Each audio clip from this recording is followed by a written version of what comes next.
Order! Order!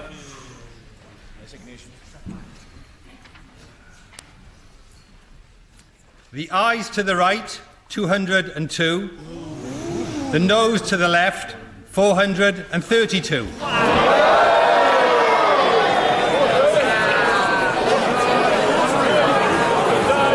The ayes to the right, 202.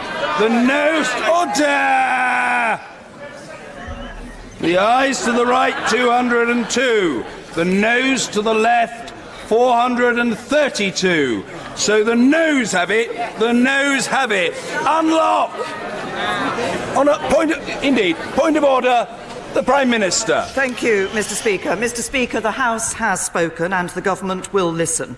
It is clear that the House does not support this deal, but tonight's vote tells us nothing about what it does support. Nothing about how. Nothing about how or even if it intends to honour the decision the British people took in a referendum Parliament decided to hold. And people, particularly EU citizens who've made their home here, and UK citizens living in the EU, deserve clarity on these questions as soon as possible.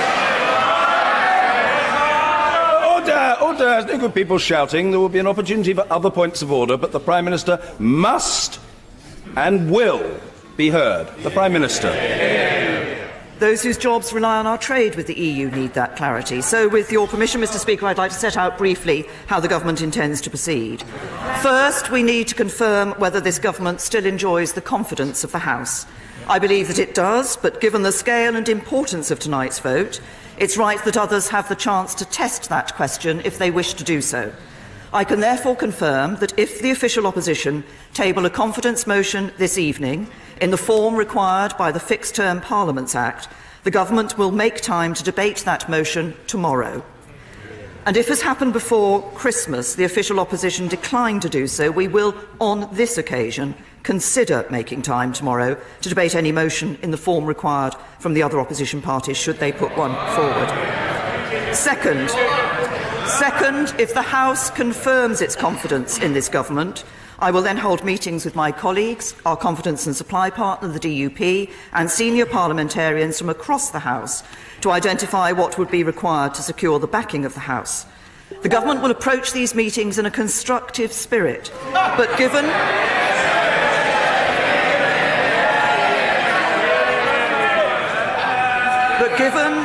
the urgent need to make progress, we must focus on ideas that are genuinely negotiable and have sufficient support in this House. Third, if these meetings yield such ideas, the Government will then explore them with the European Union. Mr. Speaker, I want to end by offering two reassurances. The first is to those who fear that the Government's strategy is to run down the clock to the 29th of March. That is not our strategy. I've always believed that the best way forward is to leave in an orderly way with a good deal, and have devoted much of the last 2 years negotiating such a deal.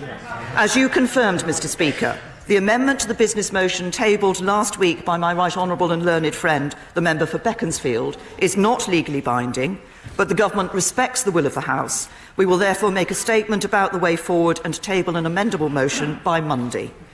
The second reassurance is to the British people who voted to leave the European Union in the referendum 2.5 years ago.